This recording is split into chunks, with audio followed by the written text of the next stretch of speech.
and all that. Yeah. But anywho, great to be here. And we got Travis Gibb with us. He's in Florida as well. And holiday spirits and Christmas in July. That's when I've kind of first jumped on to the Travis comic book train. And I haven't had a chance to see those, but they're coming at some point. When are those coming out? Like October, I think you said. I lose the time, but there's a... Yeah, it'll be out. We're just waiting on one story, so you get the digital pretty fast. We're just waiting for it to be finished.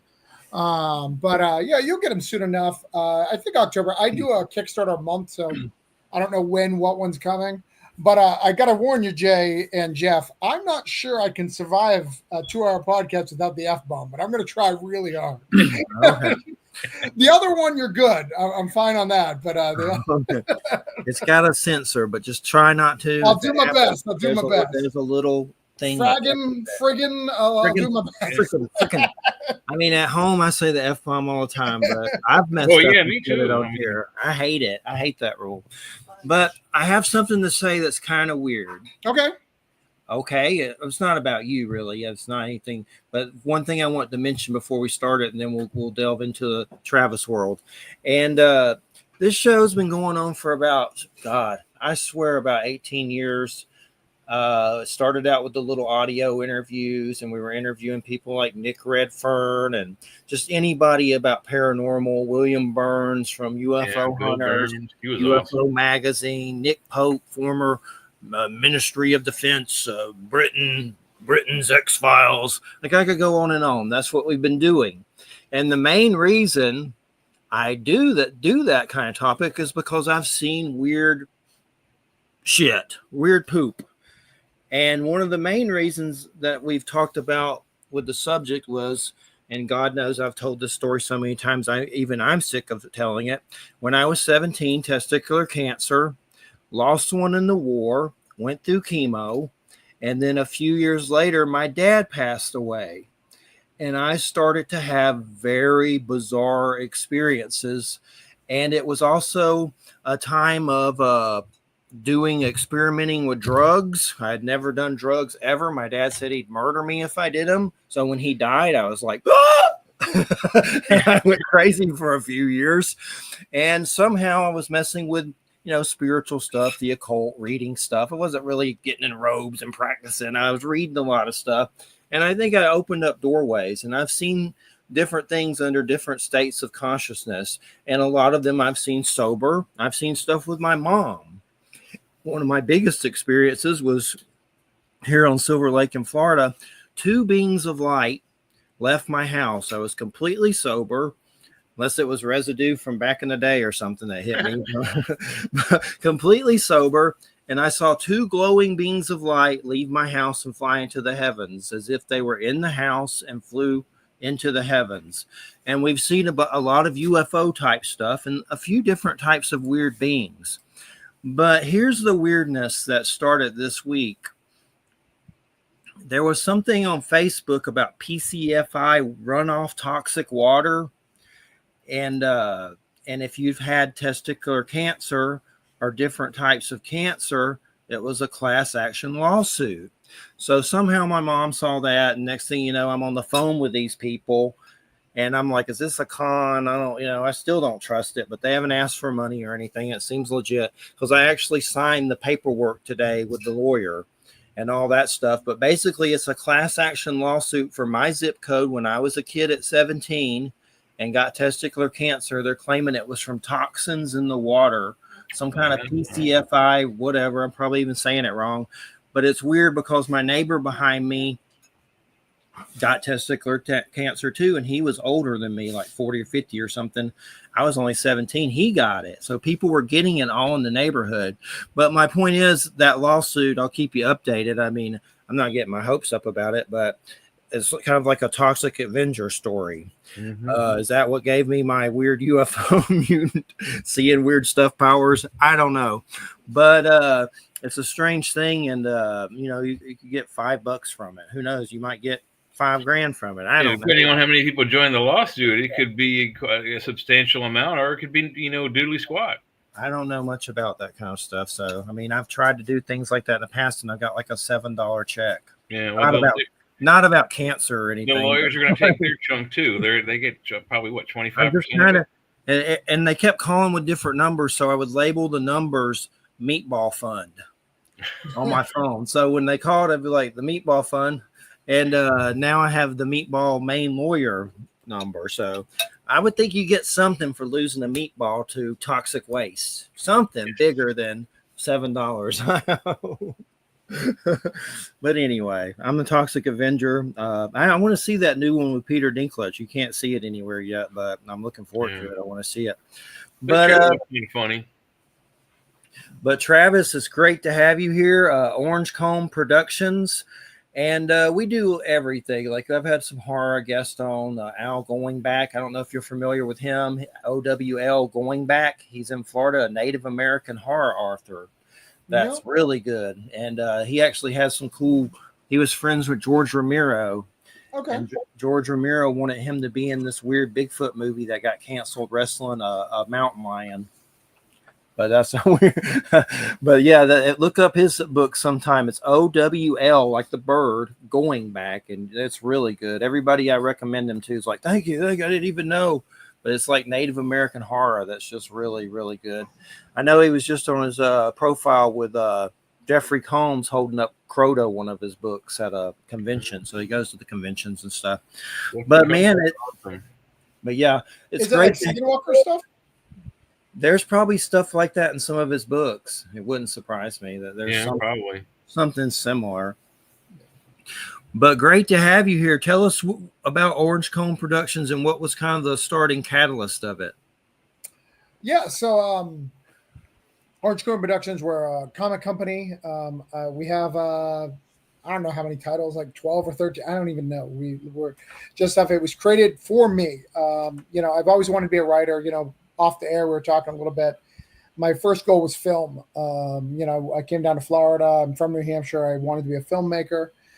And honestly, I'm not even sure if I wanted to be a filmmaker. I think I may have always wanted to be comics, but the path to film was really laid out for me, right? We had Robert Rodriguez, explaining, Red Without a Crew. We had Kevin Smith going, just put it on a credit card. There was a clear path, and my inspirations were telling me how to do that. And none of the comic people were telling me how to do that. So I came down here, started writing, wrote a few films, nothing that really made anything of value. Took a break for a long time to raise my daughter. I have a 23-year-old daughter. And then I was sitting at home. I had been recently married to my beautiful wife. We just had our anniversary for 8 years. We were sitting together, and I was like, oh, yeah, I used to make comics. And she's like, what? And I opened up a folder on my desk drive, and I showed her, 2 issues complete of a comic. And she's like, you have 2 issues of a comic complete and you haven't done anything with it? I was like, yeah, you couldn't finish. Because back in the day, like, it was really taboo to finish a comic with a different artist. Like, now it happens like monthly. But back in the day, like, that was don't do that. So, we decided to learn how to publish comics in, in 2019, 2020. And I've been doing that ever since. It's mostly, we do a lot of horror, but we do some crime and some superhero. We do a little bit of everything, but mostly horror.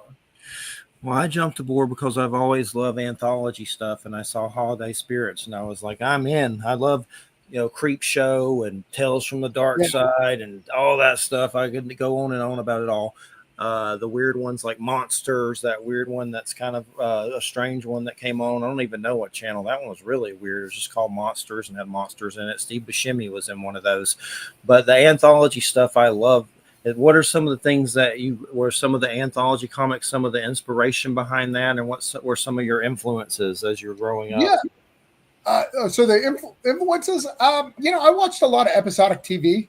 So I wouldn't even say I was really into creep shows. I mean, I was always into horror movies. I watch all the Jasons and the Freddys and all that. Always interested in the occult. So I did a lot of that, but I don't remember like specifically loving, I like believe it or not, like I remember the old Nightmare on Elm Street and the old Jason TV show. Remember those? Yeah, those were weird. Yeah, right. Which had like Freddy on the first episode and none after. And Sometimes he wasn't even like the thing. But I remember, the first anthology one that I really liked, like not Tales of the Crypt proper, but remember Tales of the Night, Demon Knight? Tales of the Crypt, Demon Knight? Yeah, that was really I good. love that movie. I love that movie so much. So I've always been in it. And for me, anthologies and comics, there's just so many people I want to work with. I have so many peers. I'm a community guy as a person. So like I wanted to connect people. So we have 3 anthologies with our company, all horror based. One is called Cthulhu Invades, and it invades Oz, Wonderland, Neverland, fairy tales, and we have more coming in that realm. We have the holiday spirituals you're talking about, which is my friend OJ is commenting and says Demon Knight. Demon Knight's his favorite. Holiday spirits is basically what we want to do. Horror. My friend came to me and said, "Hey, I want to do horror spirits on Christmas." I was like, well, why don't we do it and add the Ghost of Christmas Present, Future, and Past and kind of talk about all that. So we kind of mixed all that together. We did 4 volumes of that. And then our last one we did is a thing called hospice. And hospice is, the concept is when certain people die, they go to a certain hospice and they have been incubating a demon that's going to come out of them based on how much of a prick they were in their life. What is that? Is that a whole nother title called hospice? That's a whole other, but it's an anthology. So what I do with that one, which is super interesting, it's the first of its kind. I let 6 other publishers do an issue of this book. You can do whatever you want as long as it stays in that concept. And then Orange Cone combines it, but they own their individual issues. I own the collective trade of it. But what it allows us is to feed each other's audience, right? So if someone's doing a lot of comic books and I'm doing a lot of comics, our publishers can help each other out and grow. Yeah. As Hospice did a Kickstarter, when's the next time that one's going to be available? So there's more Hospice coming out. You can buy it on our website. You can buy the trade of it, the whole thing. Okay. Cool. I'll check it out for sure. And I'm familiar with the Cthulhu stuff as well. And those are really cool and interesting for sure. And definitely what's the next one? Like Grim Fairies Tales or something? So the next one is another. So we're doing 3 fairy tales in a row. So we just did fairy tales. The next one's called Cthulhu Invades Fairy Tales Volume 2, A Grim Fates. And that's launching next week. We're literally doing that next week. And that's that. So we're going to do a bunch of fairy tales. It's interesting. The original ones, the Oz, Wonderland, and Neverland, have a beginning, middle, and end. So there's a story that goes through it, even though it's an anthology. However, the fairy tales are just kind of more traditional anthologies with different horror stories. And then we're going to do 100 Acre Woods is coming up, and a couple other things. So what's Cthulhu like doing? Give us an example of maybe a story of what's going on. What's his mindset dealing with these things? I mean, so he the premise. We'll start with the first one. So because they actually is a continuity that goes through all of them. The deep ones meet Dorothy after she comes back from Oz, and Dorothy, she never. This is after the first book. Oh well, after the second book, after Return to Oz. She's never had any negative, experiences. So she's nice to them and tells them all the wonderful things about Oz. And the deep ones, it goes through the H.P. Lovecraft mythos and all them kind of telling their gods and praying to Cthulhu going, hey, there's this new world that we can invade. So Cthulhu invades with all his forces from the deep ones, from and all the different mythos. You'd have to read all of them, but we have pretty much everything has a representation in there. From I'm really bad at. I'm trying to avoid saying any of their names because they're so hard to say. But they're all in the book, and they all kind of invade, and Cthulhu invades. And then when he's finished, he finds out that there's other worlds. So he visits Wonderland after that, and invades that. And then when he goes to Wonderland, some people embrace the crazy. They're like, "Oh my God, madness! That's great." And the other ones are like, "No, this guy's too crazy." Like, so there's a little mini civil war that happens in there, and then Neverland is the opposite. The Neverland. I don't know if you've ever read. Have you ever read Peter Pan? Like actually read it? No, I actually haven't. Yeah, very few people have. So it's pretty dark. Like there's a line in it where he says, "Hey," where he drops the kids and they don't learn how to fly right away. And it's in the movie as well. But in the book, he literally says, "Well, a few haven't made it, but that's okay. It's all in fun." Like he's literally dropped them to his. They did that. Yeah, they died. And he says dark things like that all the time, and he forgets. so he forgets relationships and things that he's in. So he's I wouldn't say he's evil. He's just a child. He doesn't have any understanding of what's right or wrong until someone tells him. So he does a lot of crazy stuff. So in this particular sounds a little reminiscent of the of Michael Moorcock's, forever, anti-hero. The soul jumps between different characters throughout his novellas, and sometimes he has memories of his other selves, and sometimes he doesn't. But most of the time, he doesn't. Yeah. And it's the same soul that is in Elric is in this other character, is in another character, and it's just funny to think of that how he starts off as the most evil character you can even think of, and then he goes to other characters that aren't, and it's a neat concept. It really is. Well, and Peter Pan's stealing kids. Like, there's been generations of Lost Boys. He's just stealing kids because he wants friends. Like, so it's an interesting concept there. And then Hook gets resurrected in it, and Hook is like, no, like, we need to stop this guy. Like, this guy's evil. Like, there's a line for Hook, and it's fun. So each of them have their own kind of flavor and fun.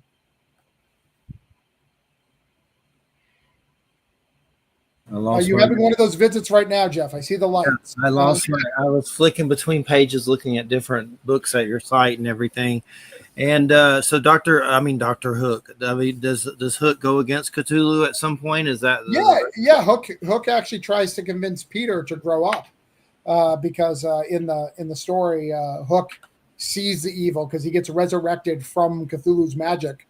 Because Cthulhu, when he invades Oz and Wonderland, there's a big bad. So when he gets to Neverland, there's no big bad because Hook is dead per the novel. He brings back the thing, doing Cthulhu stuff. That's what he does. So it's a lot of fun to do all these things. And I noticed Voodoo Nations. How deep did you have to go into Voodoo to do that one? So I went into Voodoo. I've been studying Voodoo for a long time because I wrote a film in college about it, and studying the real stuff, the Voodoo. It's really, Voodoo is such an interesting religion. Have you guys had someone on here that talked about Voodoo before? Yeah, a couple of times. Definitely, we have. We've had a few. Yeah, what's so fascinating is, someone who studies it in Brazil and someone who studies it in New Orleans, someone who studies it in Honduras, they're all different. They have the same names for the spirits, but the spirits respond to the area. So, one could be quote evil in one area and not in the other. So it's very fascinating and really hard to write. But yeah, I wrote it, in that book. It's two missionaries that go to Brazil. And the missionaries are, one of the things that I wanted to make comments on is, I'm a Christian. I don't know if you know that, even though I read tons of horror stuff. But I like to mock the church a lot because the church goes to like, hey, we're going to go to Haiti and build houses and paint them. They know how to build houses. They have houses. You don't need to go there for that. Give them money if you like we go for our own edification, not to actually help anybody. So in this story, two missionaries go there, kind of the same idea. Hey, we're going to do all the things we can always do. And this priest is like, no, I'm taking care of all these people. And he kind of messes up their life and their marriage, resurrects the husband who dies, and they're kind of following all the way through. But that one goes deep from like regular voodoo. We studied the ones in New Orleans. We studied the ones in Brazil. We studied the ones in Mexico. I touch everywhere but Haiti. People in Haiti are scary to me, so I'm not going there. I'm not going to touch that. What are some of the deities that you bring up in that book? Papa Legba. I mean, what are some of the ones that show up in there? So I keep them very, again, because I switch them off. I have to read them off to you because I have a list of them. And then not only just voodoo stuff, we use, we also do angels and demons and grim reapers and all that and that. So the main two spirits that we have is, hold on, I'm looking them both up to make sure I say them right. I need to visually see them. I read a lot of books, guys. It's a lot of terms. All right, so looking through my voodoo Bible here. If it's too much, yeah, go ahead. And while you're looking that up real quick, I can say that when you're reading an author's work, the author knows how the names are pronounced, especially names that are spelled in an odd way. But to the average reader, they don't. So I heard a tape of Frank Herbert reading from some of the excerpts from his Dune novel, and I'd like to find the entire thing where he narrates the whole book. But he pronounces some of the names differently. Like in the movies, they say Atreides, but in the book, it's Atreides, or at least in Frank Herbert's mind, it's Atreides. In the movie, they say Harkonnen.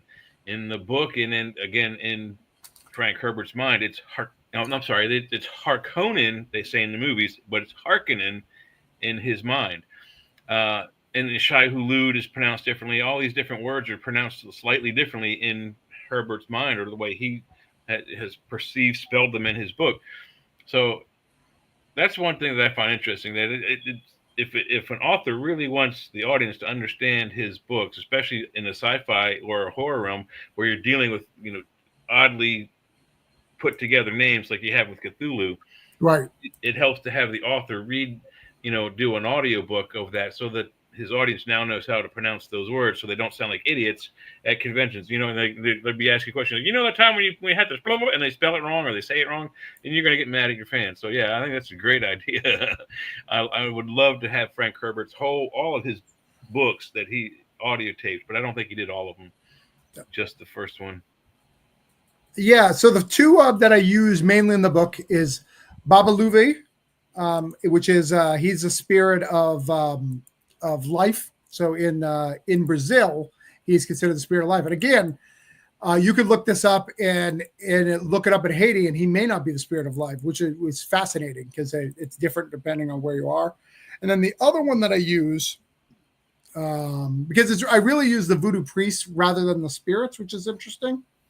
Hold on, how do you pronounce it? Is Kalufi, which is the spirit of travel. So those are two that I use, but again, we have our own continuity in here as well that I use. So in this world, you get a tattoo. In our world, we use a tattoo. That means you've crossed over successfully to the other side and come back.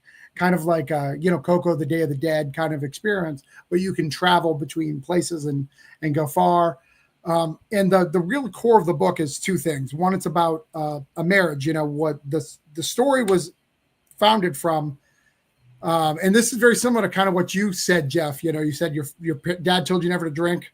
And the minute or do drugs, and then the minute your father passed, you did a whole bunch of stuff. Kind of a similar situation. My mom died. And I have always wanted to go to New Orleans. I'm a huge Gambit fan. Literally, it was inspired by Gambit, not any of the other cool stuff. My mom was in AA, very anti-drinking. And I, for whatever reason, while I'm in grief, take my brother out to New Orleans and just party tremendously, get as drunk as possible. Doing the opposite of what you should do. Just, it was how I was processing the grief. But during that, it was my first major death. I remember my wife, we were just dating. We haven't even proposed at the time. I knew I had changed because, when you have that first death, you change as a person. Something just changes you and you're never the same from that. And I remember going to my wife and being like, I don't know if I'm going to be the same person that you fell in love with. I don't know who I'm going to be on the other side of this. Like, I think differently. I feel differently. I'm angry. Like, all these things, like I couldn't control my emotions. And the story is a fictional version of that, where my wife just stuck by me, where I wasn't doing rational things. Like, I was doing crazy stuff. I had my daughter every other week, and I'd be out at bars by myself, which is not me. I'm a guy. I bring a whole bunch of people, and I was just going a little crazy as I was grieving. And this story is about someone who loves you, like, through that as you're changing, and through that, and in Christian terms, is a thing called equally yoked, and like where you're one flesh, and kind of connects that. And they believe that, if you affect one flesh, you affect the other, et cetera, et cetera. In the story of Book of Job, like, they destroy everything in this guy's life, his livestock, his kids, everything, but they don't touch his wife. And the reason was that because they are one flesh. Just kind of a biblical term. So I'm doing that. But on the other terms, I want to show Christianity in the negative way with voodoo. So in this book, there is good voodoo priests and bad voodoo priests because I want to show that religion, there's no good and evil, right? Voodoo's not bad. Christians aren't necessarily good. So I show all of that in a big thing with angels, demons, spirits. It's all fun. An interesting story I can tell you. One of our earliest author interviewees when I started this with Jeff, he'd already been established, but I've been doing it for about the last 10 years or so. He was what you would call a wizard or necromancer or what do you call a male? Warlock. Yes, thank you. And I asked him, what can you do to protect yourself from a good spell versus an evil spell? And he said, well, there is no such thing as an evil spell or an evil wizard or a good wizard. He said, basically, it's like this. You have two different farmers. One guy's farm is doing well, it's well watered, and it's coming in nice. The other guy's farm it's not too well watered. It's starting to lag on him. If it doesn't get any water soon, it's going to die. So what happens is a big thunderstorm comes through, and it comes through and destroys the well-fed farm because it overwaters it, and it dies. And what the farmer whose farm just needs some water, when that storm comes over, brings life back to his farm. Now, to you and me and everyone else, it's a storm. But to the one farmer, the storm is evil because it destroyed his crop. Right. To the other farmer, the storm is good because it restored his crop. So, and I was like, that's one of the best analogies I could ever heard of, and it's exactly how it is. It's really on the perceiver to perceive whether it's good or evil towards them. Yeah. We had the craziest Halloween show that was scary by this guy named Dara Mason, Song of the Dark Man. And he had just been interviewed by Whitley Strieber, this alien abductee, New York Times bestselling author. Christopher Walken played him in that movie Communion. Yeah. But anyway, the whole book is about basically Faustian kind of like deals with this, force that you would consider, I guess, the devil. But he kind of came at it from an Irish kind of point of view, or Welsh. So it was like weirder. But that whole show was pretty much just like it was okay to do this and learn from the devil. It was like the creepiest show.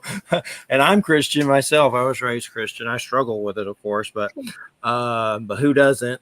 Did anybody like the movie Warlock? I kind of did. I like those, and I'm very sad about Julian Sands still. That was screwed up. Go skiing and you don't come back. But I've been eyeballing those on Amazon to watch them again at some point. I want to watch Ghoulies again. He wasn't in Ghoulies, I don't think, though. No, but he was in the first Warlock at least, and I thought it was a fairly decent. Is it a horror movie? I don't know. I guess it is, but it was good. I think that's definitely considered a horror. I think when you have Satan in it, it becomes a horror movie, even if it's not. I guess so, yeah. All right, so one real quick question: favorite horror movie? And we'll start with Jeff. Oh, man. Yeah, favorite all time. If you got stuck on a deserted island and there's only videotape you could watch is this one movie over and over and over again, what would it have to be? I don't know. I mean, I love those old black and white silent like Nosferatu. Like I have this box set of those, and I love that Werner Herzog Nosferatu. I thought the new Nosferatu. So I have to say probably Nosferatu. Francis Ford Coppola's Dracula. I really love that, but narrow it down. That's just too much, too hard. Well, in the horror genre, I got it nailed to one. My all-time favorite is Jaws. People don't think of it as a horror movie, but it is a horror movie. It's about a serial murderer. Okay, it's a fish, but it serial murders everybody in the movie. There's some pretty brutal scenes they actually cut out. That if you see the director's version, it's a lot more bloody and gory.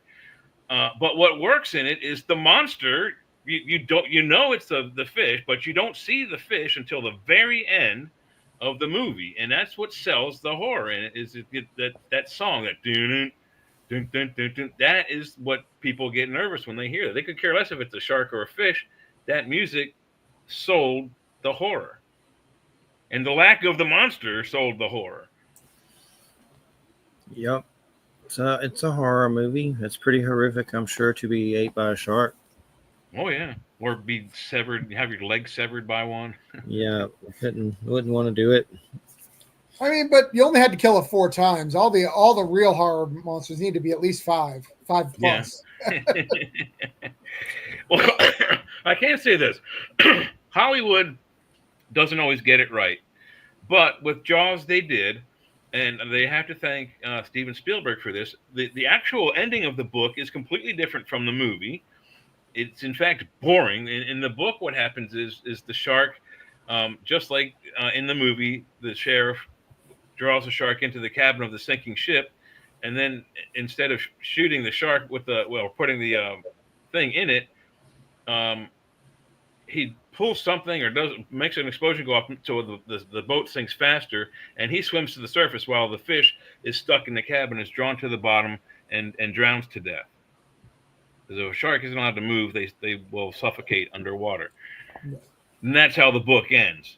In the movie, he shoves a scuba tank in its mouth, and then later on he says, "Smile, you son of a bitch," and boom, blows its head off. That's cool. Hollywood really boosted the book sales because the book does not end as spectacularly as the actual movie does. The only horror movies that have really made me like disgusted and feel anything, usually I'm just so numb, like in some weird Capricorn thing where I just don't feel anything and don't laugh at stuff.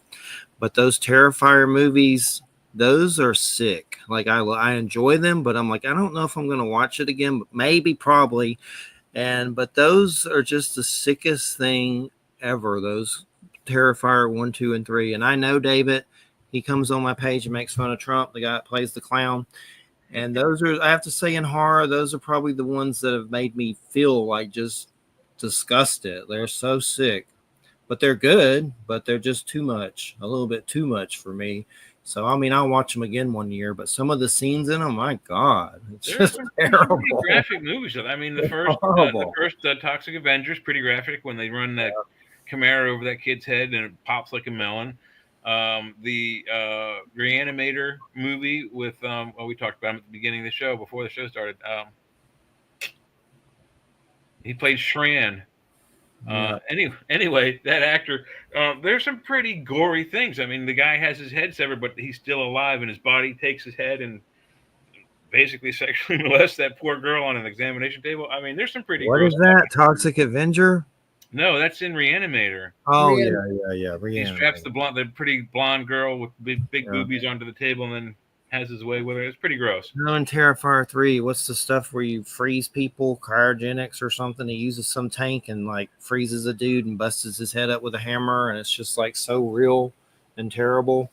Hey, but what about you, Travis? What's your favorite horror movie? I know it's hard to narrow it down. No, my favorite horror movies is super simple, though I feel like it's not a true horror movie, like in the traditional sense.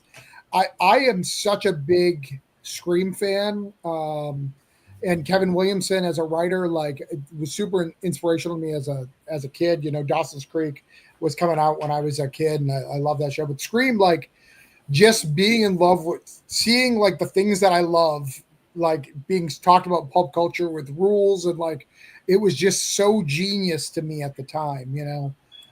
And I could watch it 1,000 times. You know, I love Matthew Lillard is so good in that movie. So, but it's not, you know, I think like more recently, you know, I would probably I love the Insidious stuff. Those movies are really, really good. I like the Terrifiers, but much like you, once you flip a girl upside down and cut in the middle, I'm like, I'm not sure I want to see this all the time. Yeah. And then you know that he's smart. You know that the writer is smart because you've heard him in interviews and stuff, and like, but he's writing it like he doesn't know how to write movies, like a B movie, which is super interesting to me. Like so it gets really. I overthink the Terrifier movies, you know.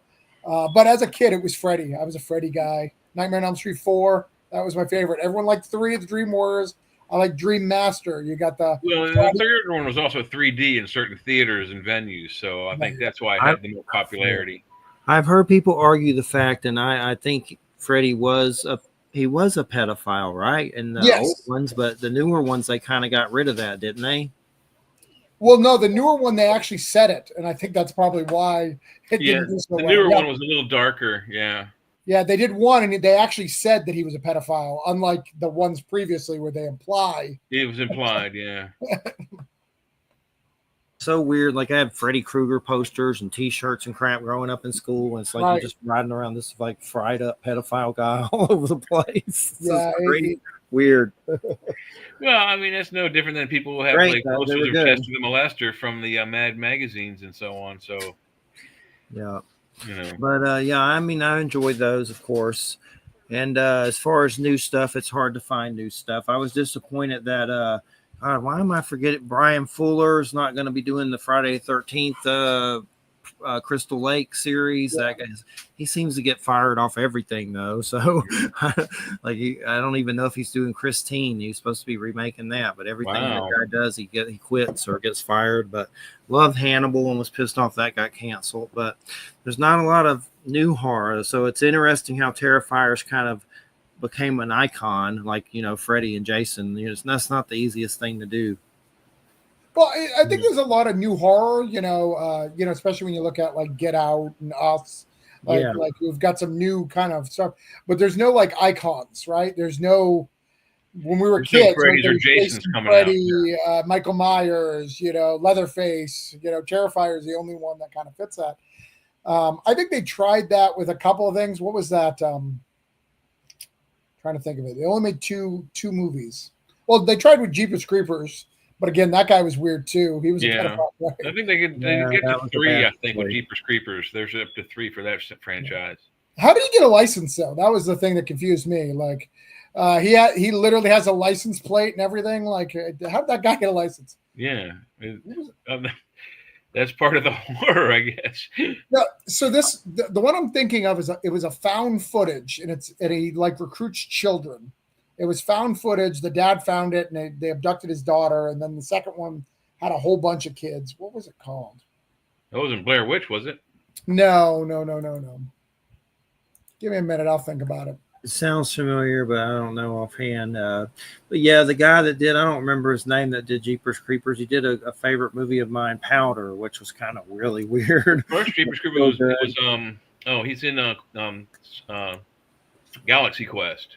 Plays the kid, Brandon something or other. Do you remember why everybody saw Powder? No. So Powder was the first Star Wars trailer. For episode 1. Yeah, it released with Powder. So tons of people saw that movie, even though it wasn't that great, in my opinion. But it was because of that.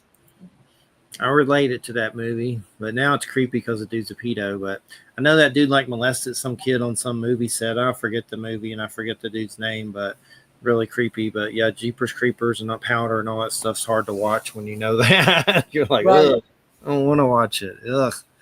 But yeah, I know the Eggers guys really done a good job of embodying horror with Nosferatu, The Witch, and Lighthouse. That was insane. The Northman. I can't believe he's going to do a Labyrinth movie. And there's some other weird movie he's doing called Apocalypse, about a night or something. But he's doing a Labyrinth movie, with the whole David Bowie spin. Yep. It should be weird. Definitely check that out. So, well, getting back on the comics, and then we kind of branch into whatever. What's coming up with your Kickstarters? What's some projects you're excited about that's coming up? So the next Kickstarter we have is the Cthulhu. Like I said, the Cthulhu Invades Fairy Tales 2. So that's launching next week. That'll run for like 30 days. After that, I have a one called Bubblegum Razor, and that is about a gentleman who's a podcaster. He's one of those horror podcasters, talk about real murders, and he's investigating. He's found this connection between 3 murders in Florida, and then he gets kind of caught up in the killer maybe after him. So he connected all these murders, and he's doing that. So I'm really excited about that one because I'm going to do a podcast with it. So it's going to be a comic, and I'll have a podcast with it, like a fictional podcast that talks about murders, which would be really cool. After that, I'm doing one called Too Much PC, which is Too Much PC is it sounds like it's political correctness, but it's actually player characters. So it's this guy who goes and do this past life experiment, and all of his characters that he's played in Dungeons and Dragons and Vampire and all these horror RPGs come to life and haunts him. But he was a bad player, so he was a power gamer and kind of a dick. So he has to deal with all of his characters being pieces of crap because that's the way he plays the game. And it's a comedy. It's going to be a lot of fun. Like the first scene is, when he finds out, he goes to his house and he finds the barbarian who has slept with the woman of the house who's claimed his mom. It sounds a lot like me. I played Dungeons and Dragons all through college. My friends and I played every Sunday, and I mostly played clerics, but a lot of times there were things that needed to be done, and a lot of times I'd be brave and do things that were huge gambles. Like, well, what if I do this? Like, well, you're either going to die or you're going to do it. And so most times I died. So, I garnered the official Dungeons and Dragons nickname of the tissue box character guy. It's just like, I'm ready. Let's go. So yeah, I know how you feel. Anybody's. Yeah. What's the PC book called? What's that book called? It's called too much PC. So it's for player characters, but it's also politically correctness because I'm going to be dealing with, they're going to be not PC people, all the characters. And it's a comedy. I was a dungeon master in high school, and I remember Ravenloft, and somehow I saw Young Guns, and Billy the Kid ended up in Ravenloft. I don't know how the hell that happened, but it happened. And I remember some Death Knight and Strahd von Zarevich, but... I love those two movies, Young Guns 1 and 2. I don't know why. They're making a third, apparently. Oh, wow. I know. How the hell are they doing that? I saw that. I was like, what? Is this The Onion? But I'll always remember I can't see us. We're in a spirit world. Yeah. I love those.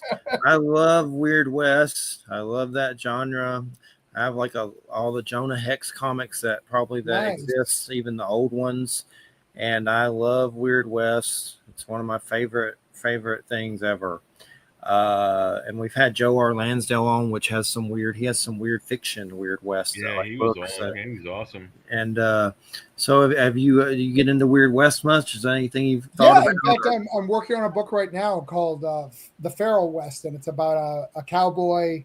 It's a female cowboy, kind of like shaman, who's hunting down she has a big dire wolf, like a Dungeons and Dragons dire wolf with her, and she's hunting, and she's going into the town after town after it's being destroyed, and she's trying to figure out what it is.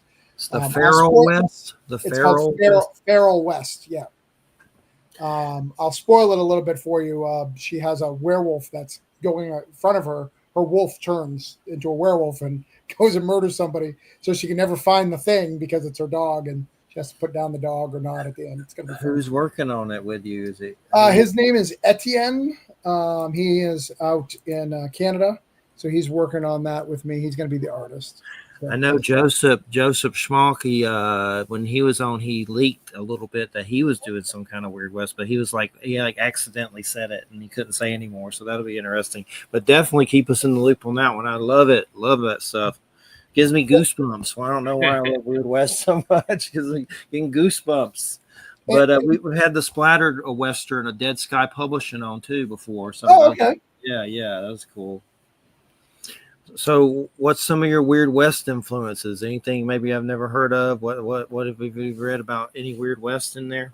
Well, so for believe it or not, my Weird West, I was a big fan of. I was always fan of I was never a fan of spaghetti western. I was all the modern westerns, right? So Tombstone and the Young Guns and stuff like that were my stuff. And then I fell in love with Westworld, like the old one and the new one. I fell in love with the old one, and then fell in love with the new one. But most of my Weird West stuff is from a role-playing game called Werewolf the Apocalypse. And they do a Wild West version. And I used to play a ton of that as a role player. So it's called Werewolf the Apocalypse, and then there's a Wild West Saturn, and it's the lore and everything about it is just real fun. So it's like werewolf cowboys. So it's a lot of fun. Ooh.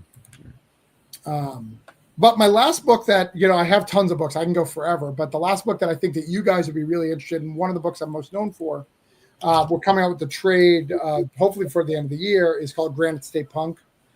So Granite State Punk. Do you guys know anything about New Hampshire? No, not really. I don't. We're going to get in some cool stuff here then, gentlemen.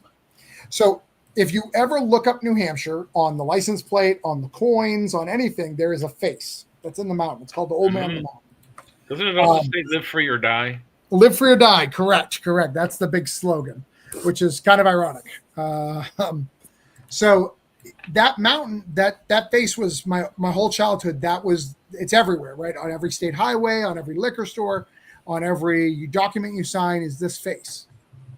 The Native Americans at the time used to claim that it was a face put in there to protect and watch over. That's the history of it. And it was found. What's interesting about it when I was doing my research is I found out that it was found after the Salem witch trial. So it wasn't discovered that it existed until after the Salem witch trial. So in my story, Granite State Punk, it's about the Salem witch trials. They hid in New Hampshire, made this giant face to watch over and protect them. Well, in real life, in 2012, that face fell off. Oh, wow. So this story is about a punk rock guy. So he wants nothing to do with it. He's a little bit like Deadpool. Have you guys seen the movie SLC Punk? Yes, I have. So it's written like SLC Punk. He talks to you directly. Jay, since you haven't, it's like Deadpool. So he addresses you, the audience, directly. Breaking the fourth wall.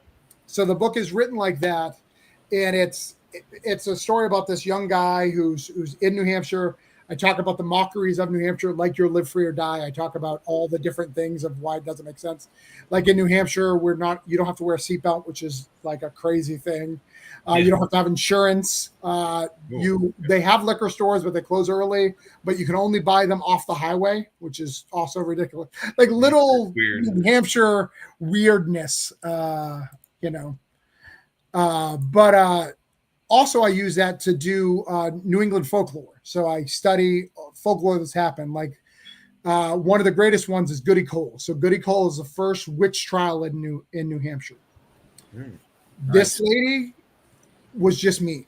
So they decided she wasn't a witch like in 2008. But here's what she did. She was a mean old lady, very ugly, kind of hunchback.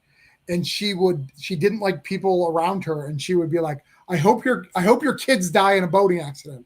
Well, one time that happened. So they were like, you're a witch. They bring her to trial. They're like, you're a witch. You've cast a spell and you killed my kids. And they put her in prison for life. And they send her to Massachusetts and they put her in prison. Massachusetts one day is like, no, we're not just going to kill this old lady. She's of no threat to everybody. We're not 100% sure she's a witch. You need to take her back. So the town takes her back, but they build a house for her way out in the woods just by herself. So, of course, she dies because she can't get supplies. Nobody likes her, all that stuff. But the town is so afraid of this woman that they bury her with a ordained horseshoe around her neck to keep her weighted down the ground, to keep her to the ground, and they stake her through the heart like she's a vampire. Oh, wow. And again, she did nothing wrong except for, wish somebody's crazy shit. For talking poop. That's all she did. Well, you know what they say, be careful what you wish for. So yeah, that's what Granite State Punk is, and it's a trade, and it's a bunch of stuff like that. And we talk about witches and covens and pacts and stuff, because I studied the occult a ton when I was a kid. I love The Craft, so I was really into that movie when it came out, and studying that. And then when you're in New England, you cannot not be enamored with horror, right? We have Stephen King. We talk about him all the time. He lives there. All the horror books that he wrote was about Maine or around us. So like, you can't not do that. One of the biggest, UFO sightings in the world, the vivid ones, is from Portsmouth. You guys, what's that one? Hold on, you guys. I'll say the names and you guys will know what I got. Hold on. Kicksburg. Where's that? I forget. Kicksburg is in Pennsylvania. Okay. I just saw that one on Beyond Skinwalker Ranch. Portsmouth. Hold on. I'm looking at That's Chestnut Ridge, right? Kicksburg? Jay? Is that Chestnut Ridge? I'm not sure, but I know there's a city called Kecksburg in Pennsylvania, and that's where I think it's Chestnut Ridge. Yeah, that's where they say they caught a UFO. But I think it was either the Glocka diving bell or magnetic diving bell from World War II, or it was a Russian device that crash landed in Pennsylvania. Well, this one is the Barney and Betty Hill. You guys know Barney and Betty Hill? That's New Hampshire. Yeah, they were on vacation in Canada, right, where they were abducted by UFOs, and then when they returned to the United States, they were abducted by my labs in somewhere outside of New Hampshire. Long ago, I had Stanton Friedman on about that case, and he's passed now, but he's like a UFO like freaking legend. Stanton Friedman, nuclear physicist. But go ahead. Yeah, that we're familiar. That's a strange case. There's those Project Blue Book comics. With I have all those. They're doing some new ones about the red book, and it's the China and Russia UFO stories. That's coming out very soon. But go ahead, keep telling us cool stuff. No, so like I'm just saying, that's New Hampshire is way cooler than you think, because it's stuff like the Barney and Betty Hill. Those are where most people heard about UFOs, because they would do conferences and talk about their experience. They would bring people all over, in the New England area. So they were the first people to kind of really talk about it.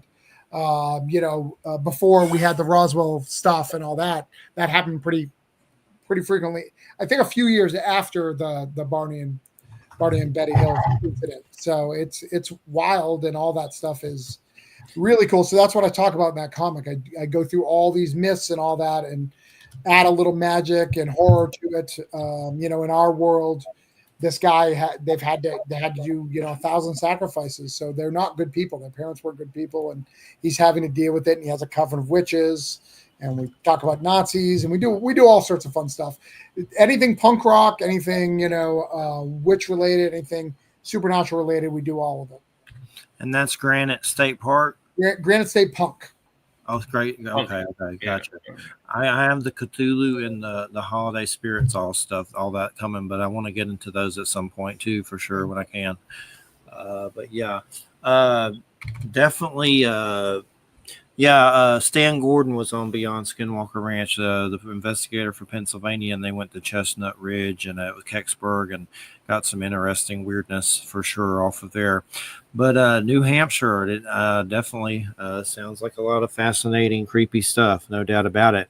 What about you, Travis? Has the paranormal ever come up? Any experiences or any spiritual things or any weird encounters? So it's hard to say. And the reason why, so my parents were drug and alcohol, like heavy drug users, growing up. So I experienced a lot of stuff, but I've blocked a lot of it out, and I'm not sure what's real and what I've made up in my mind and stuff like that. So I claim no, but I also, being a Christian and stuff, I've heard, people who I trust, when they talk about Haiti and, being possessed and stuff like that, who I believe their stories, right? So I don't necessarily feel I have anything specifically that happened to me, but a lot of, stuff around me has been influenced by that stuff. So unknown, maybe, Any UFOs? No UFOs for me. No, my mom claims she saw one, but Well, it's definitely an interesting subject, of course, but nowadays there's just so many different levels. Is it a drone? Is it the military? Is it someone else's military? Is it ET phone home? It's like there's so many different ways. It's completely just like, oh, screw it. No, really, it does. It depends on what day of the week it is. It's either one of ours or one of theirs. But I'm fascinated. I'm always fascinated by like stuff. Like I believe like some of the crazy stuff that I believe something happened that kind of reset the world or actively trying to, not necessarily that we're in a matrix or whatever, but I believe that the Mendoza effect, I believe stuff like that. I believe someone has tried to see if they could alter history. Right. Well, one thing we talk about on some of the other shows that I'm on, I do 4 different shows on this network, and one of the things we talk about frequently is the recent history of just our solar system. Right. And what a lot of people don't realize is that when we talk about, like, life in the galaxy, just our galaxy, not the whole universe, just our galaxy alone, we're talking about, that's really the sphere of our influence, really. Uh, but the fact is that something came through our solar system, destroyed the fifth planet. We created the asteroid belt, banged near Mars or very close to Mars, and ripped the atmosphere and the water off it, and creating a huge gouge, probably from static electric discharge, and bounced into Earth, knocking Earth off, 27 degrees or 23 degrees or whatever it is, how we wobble through space, possibly creating our moon, and then perhaps possibly depositing the planet Venus, which rotates exactly the opposite direction of all the other planets and moons in the solar system. And then another thing I always bring up is, people say, oh, it's impossible that there's life in the universe. There's not that many planets. There's over 300 planets just in this solar system. Right. Most of them we call moons because they're floating around Jupiter and Saturn. But between Jupiter and Saturn, there are over 300 larger than Earth-sized planets floating around in our solar system alone. And people are like, oh, it's impossible that there's life out there. No, it's impossible that there isn't. With the amount of just planets in just our solar system, planet-sized things that have atmospheres, there's at least 4 or 5 of them, besides Venus, Earth, and Mars. Well, the moon has a very small atmosphere too. Mars's atmosphere is almost negligible, but there are 5 other things out there floating around Saturn and Mars, or Saturn and Jupiter, that have atmospheres. Right. There's life all over the place, and I bet you we're going to find life on 1 or 2 of those moons, either Europa or Enceladus. I mean, we haven't even discovered all the life on our planet yet. We haven't even been to the bottom of the ocean. Right? Thank you. Why are we going into space? We don't know jack crap about our own goddamn planet.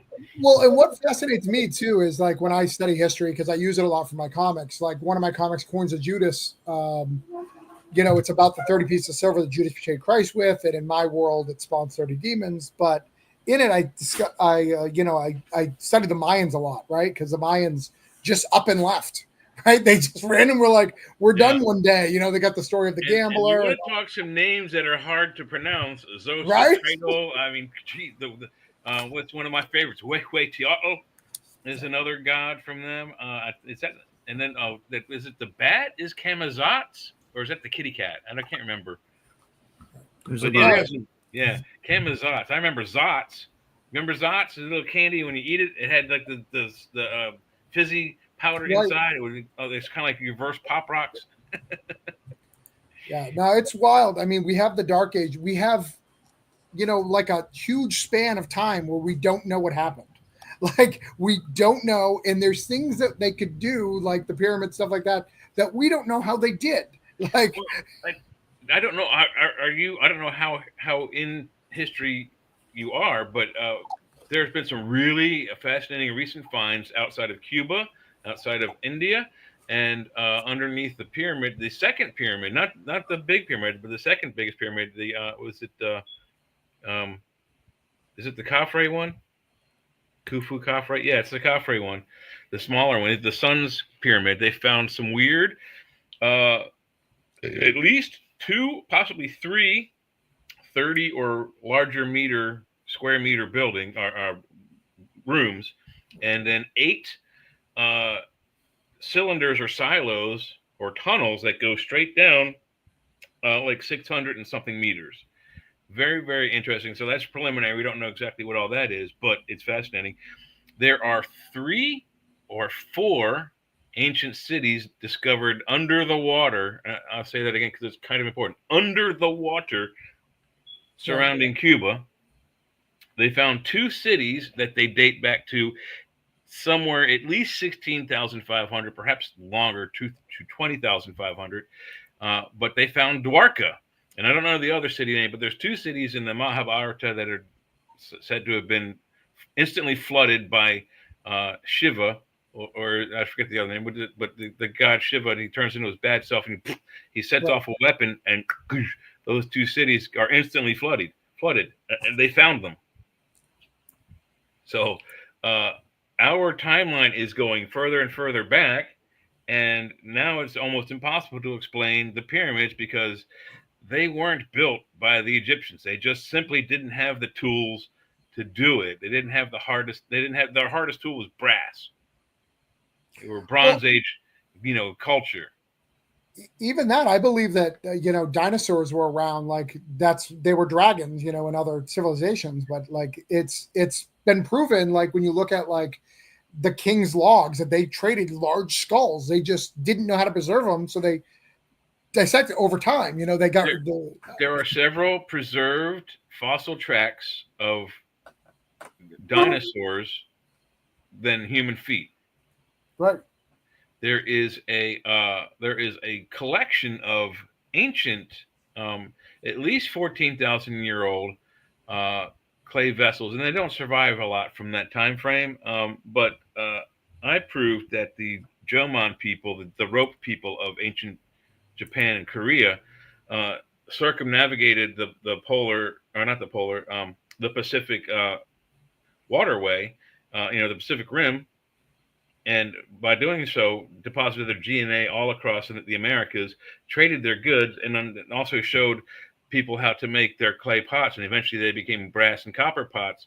In China, they're called ding, and they have 3 feet on them. You ever gone to a Mexican restaurant? What's the first thing they put in front of you? They put a ding, a little black pot with 3 feet and salsa in it. But and their DNA is there too. The fascinating thing is these clay pots have pictures of human beings riding things like Stegosaurus, Brontosaurus, and I think Triceratops.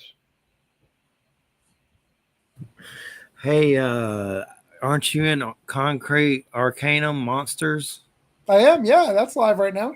I was watching that, and I was like, man, he's not going to make it. But now it looks like he's going to make it. That was close and crazy. Yeah, he's going to make it, but no creator really wants to be in that situation, right? Where it seemed really horrible, and then suddenly, boom! Looks like it's going to make the finish line. Yeah, I was in the first one. I'm getting those. I'm checking them out. I was in the first one, and that's the second one. Cool. Yep, I love the Nosferatu on the second one. That one looks cool for sure. Yeah. My story in that one is about a alligator who doesn't like people, but I saw that artwork for yeah. Oh, it's really, really cool. And it's got to flood. The area is going to flood, so the gator cannot speak English, begrudgingly saves the humans, but a lot of dragging humans away from where they're going to flood. It's fun. They can really find some strange things on Kickstarter. You have to be careful because it's very addictive, and I'm like had to cancel some things at some point because I'm like, my God, man, you need to get a freaking grip on yourself with some of this. Mostly just financial crap I go through, but there's one guy on there, Three Devils, Bohampton, that's doing this Weird West series. It looks like a woman and a werewolf. There's another guy, what was it, Wolfsy and Batsy. It was a kind of a gothic lady and a werewolf. But you can find some really crazy, weird stuff on there, like definitely that you wouldn't find anywhere else. And there's some Norse Tales things. Like I spent a crap ton for that. Like it was outrageous, but they're really cool. They came with like wax seals, and this dude does like all the Norse tales. Like you gotta be careful on there, man. It'll get you. But there's great stuff on there for sure. And but definitely you better make sure you're packing some heat in your wallet. Well, especially if you're buying trades, right? If you're buying trades, actually the trades are a better value because you get closer to what it would be at the store.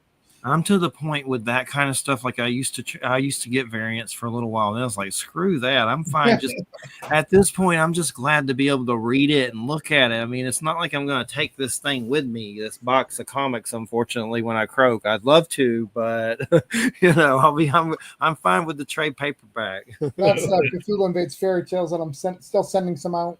Little Red Riding Hood, cool. Yeah, Little Red Riding Hood, Snow White. I have this creepy theory: when you die, you get to keep a copy of everything you own in the Akashic records and have a ghost library. But it's probably BS. But I hope that would be great. That's my biggest fear of death. Not death itself, but I know I'm going to miss a Marvel movie. It's going to piss me off. Yeah.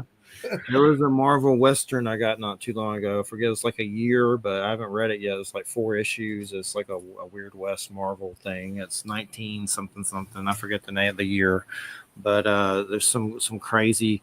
Oh, I know another one I found. Timothy Truman, The Kents. It's like the Superman family, like a Western, but 12 Cool. issues called The Kents, and it's with Timothy Truman. Which that's kind of when I first got. Well, I remember going to Kroger and begging for Spider-Mans and Fantastic Fours with my mom. But one of the big series that I really love was that Joe R. Lansdale, Jonah Hex with Timothy Truman did. Two Gun Mojo, God. I have a tattoo from one of those, the cover. It looks terrible right now, but a biker in Florida did it at some tattoo place, and it was probably like, and now it looks horrible, but I love those for sure. Timothy Truman, is he even still alive? I don't know. I'd have to look him up. But he does some great art. But yeah, what are some of the comics now that you read from others that you just got to do it? You got to read it. Oh, Jeff. I buy a lot of comic books. Yeah, So I was assuming so. yeah, you have to go. You have to go a little bit more specific than that. On Kickstarter, I can give you like my top 5 on Kickstarter. So I like this book called Sink. It's really cool. It's a horror book about this town called Sink Hill in Scotland, and it's got a clown of vans that are capturing people. It's got a guy in a wolf's mask who's murdering vigilantes. It's got they're called. I'm trying not to say words here. I got those. I haven't read they them. wear condoms on their heads. I won't tell you what they're called because, but they wear condoms on their head and they're a gang. But it's just weird, like a mix between crime and horror. So I love that. Every time that comes out, I back it. There's a book called White Ash. It's about basically there's a town where elves and dwarfs still exist and they're pretending to be humans and like they're still mining to get back to their world. They got kind of stuck here. But it's a lot of fun. It's a book called Immortal Error where nobody dies, and they're trying to bring death back to the world, which is pretty cool. So everybody lives. Nobody's making any children, but everyone just lives as they are. They're still getting old, and bad things can happen, and they can lose limbs and stuff, but they don't die. So that might suck. Actually, that kind of immortality might suck. Yeah, it's not as fun as you think. One guy in the book is just a head. So there's that. In the regular comics, I like Exquisite Corpses. Have you heard about that? Oh, James Tinian. I haven't read it yet, but I have it. So good. Exquisite Corpses about serial killers that get dropped off in a town and they have to murder each other, and whoever murders that town is that state. So each of the murderers represent a state from the 13 original colonies, and that's the real leader of America. So it's really wild and like murder, like Jason style kills in a weird town. They're trying to rack up kills and kill each other. It's pretty wild. I read a book called The Red Coat. Have you heard about that? Yes, it's in the Giger kind of universe. Yes. Yeah. So Red Coat is about this British revolutionary guy who messes up a magic spell that was supposed to give George Washington immortal life. Instead, he gets it, and he can live, but he has to live in America. But unlike normal characters, he's just a dick and doesn't care about anything. So he's not a hero. So he's just trying to survive. So he'll screw over people. But it's like a weird retelling of history. Awesome. Do you remember? This wasn't really so much of a horror TV show, but it had some horror elements because the guy was immortal, and he always died at some point in almost every episode. It was the guy. The actor is Ian Gruffudd, and he played the first, Plastic Man or Mr. Fantastic. I can't remember the name of the movie, TV show. I think it was ABC. And he was a forensic pathologist. He was a doctor, the coroner. And so he worked with the police department, but he helped solve crimes. He's kind of like a Quincy. He kept dying, but every time he died, he woke up in the middle of the New York River. No, the only immortal show I watched was Highlander, and I will live and die by Highlander. That was a good show too. You should check this show out. There's another one that was an immortal, was Forever Night. Right. He I was a remember that. vampire, but he was a cop at night, Yeah. and he was like the night, evening cop, evening time, evening shift policeman, detective. Yeah, I That was watched. a good show. Those were 3 shows. It was Highlander, Renegade, then Forever Night. Like it was that. That was the order of TV shows. You'd watch those Okay. 3. Well, I think you would like this show. Again, I think it was ABC. Ian Griffith is the actor, um, and I think one of the girls from Law and Orders, who was very pretty. She was the assistant district attorney, I believe. You should check it out. It actually was a pretty good movie, TV show. I think it went 2 or 3 seasons. Yeah, I mean, you don't know how I was so into Highlander. Like I would buy the swords, the VHS. In fact, I have never watched X Files. I watched one of the movies, and the reason why is because I knew I would love it, and I couldn't afford it. I could not afford all the swag and stuff that we could get. You gotta watch that sometime, though. I will. I just at the time I just couldn't afford. There you go. It's kind of Highlander-ish. It's not, and it's a wall. It's Right. I don't know Oh if you can yeah. hear that. It's just a wall hanger. The other ones around it aren't, but this one is a wall hanger. It's just as cool looking. But yeah, the Highlander swords you can get, cheap copies and good copies. I found a place when I have extra 800 or $1,000. This guy makes, I think it's Black Swan Armory. He makes some really nice, like Tolkien-esque swords. Oh, Like okay. he can't call them, he has to call them the ranger sword and the wizard sword, that kind of thing. So you can't call them what they're like Lamdring. You can't call it that. But for like $1,000, you get it. Basically a really nice, balanced, handmade, battle-ready sword with a scabbard and a belt. Nice. Yeah, it's not bad. Yeah, I've never owned. I've owned both of the Highlander swords. I've lost them over time. I want to get them back, but I really want. In fact, I'm going to ask my wife for Christmas or her birthday coming up. I really want to own the Claymore, with the Highlander on stuff. I really want to own the McLeod Claymore. She could even get one of the cheap ones that's not sharp. I just want to hang it on my wall, like. Well, there's a place I can give you some other places too. Museum Replicas makes a pretty nice. I don't think I don't think they have the MacLeod named sword, but you can get a Claymore. You can get the Braveheart style Claymore as well. But they make battle ready swords as well. They're a little less expensive, but they're made in India. But they're $300 and $400 and $500, so they're not cheapies. They are like the Museum Replica says that they're battle ready, but you can get decent Highlander swords there. Yeah, I used to as a kid. So my mom and dad, I don't know why they would do it, but next to my grandmother's house, and I guess it's something you did when you were younger than my parents. Hey, Grant does a lot of he'd be a great interviewer, Jeff. He does a lot of he does cryptid books.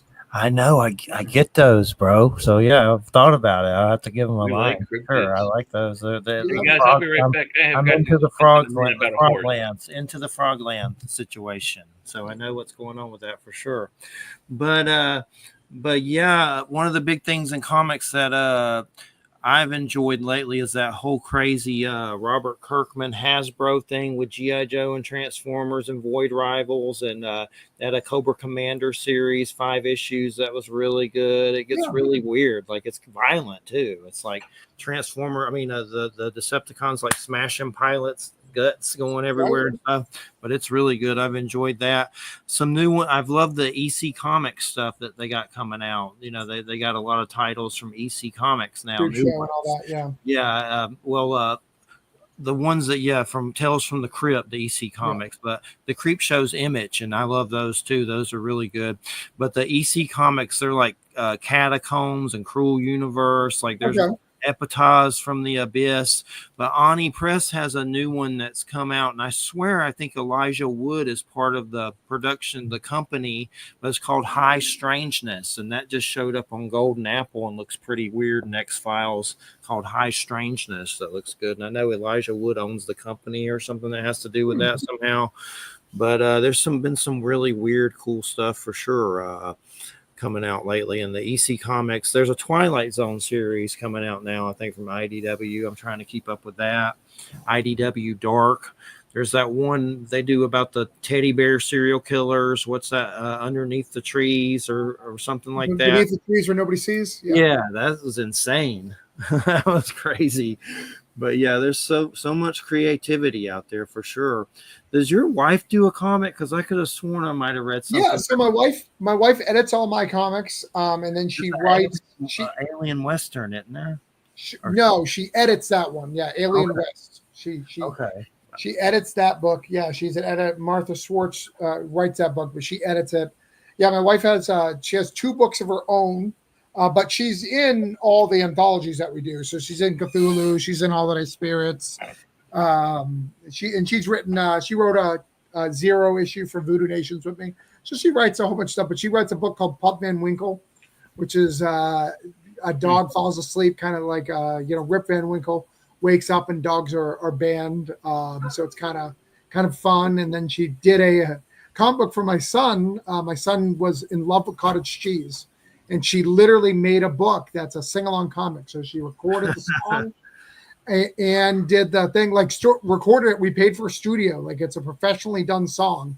You can get it on Spotify and you can read the comic as you go. It's wild. Cool. Yeah, I saw that Alien Western. I remember seeing her name, and I got those for it was like $20 for all of them, which is a pretty good deal. So yeah, it's not a bad deal. Looks pretty interesting and weird. Well, I'll tell her that you backed that for her. She'll appreciate that. Yeah, that's cool. It's like a Western with ethereal, weird gray aliens. That's what you need, right? Yeah, for sure. Yeah, truth is stranger than fiction. They say there's a couple of weird photographs, Civil War era, both with Union and rebel soldiers in the pictures of them either holding a pterodactyl or pteranodon. Wow. Yes. So I mean, fiction meets reality. If it's for real, I mean, and it's think about it. What creatures would have survived a giant rock the size of Texas slamming into the Gulf of Mexico? Right. Well, the aerial birds that can fly away from it, and the swimming creatures who live under the water, who can avoid the fires, and they may have to find new food sources. But when there's an extinction level event, what things are going to survive the most? Those who are most adept at traveling, flying creatures and swimming creatures. Right. Just logic. On some of those new Beyond Skinwalker Ranch, I don't know if you've heard of those, Travis, was called Secret Skinwalker Ranch and Beyond Skinwalker Ranch. I believe some of that phenomenon is genuine, but like I've said before a million times, the creepiest part of those shows is there's so many government spooks on that show. It gives me the creeps. Like, there's former CIA, there's Colonel John Alexander, there's Bigelow Aerospace Security, there's the state attorney of Utah, and they're having like meetings and talking about where are black helicopters coming from and trying to figure out who's watching them. And like, there's no such thing as ex-CIA, just want to remind you.